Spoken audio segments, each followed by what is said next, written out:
زلزال قوي بقوة 6.4 على سلم ريشتر يضرب مدينة أنطاكيا التركية. وللمرة الثانية تنبؤات العالم الهولندي تتحقق. السلام عليكم ورحمة الله وبركاته.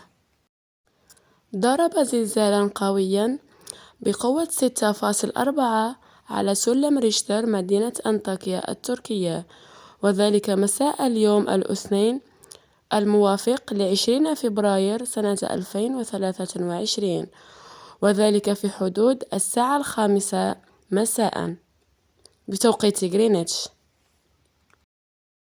وقد كان الزلزال قويا حيث شعر به سكان دولة سوريا ولبنان ومصر.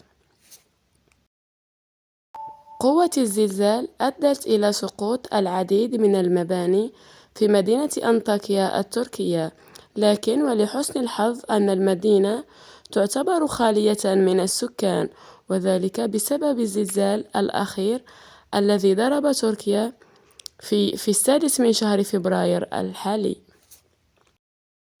والذي أدى إلى سقوط أغلب مباني مدينة أنطاكيا و10 مدن تركية أخرى.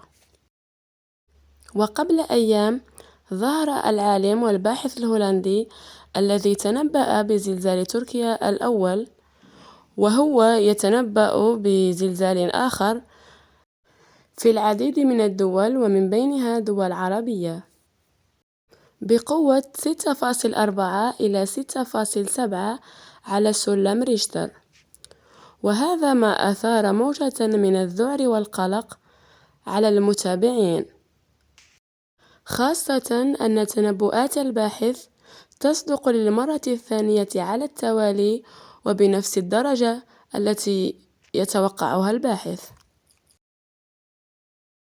للمزيد من الفيديوهات يرجى الاشتراك في القناة وتفعيل زر الجرس ليصلكم كل جديد.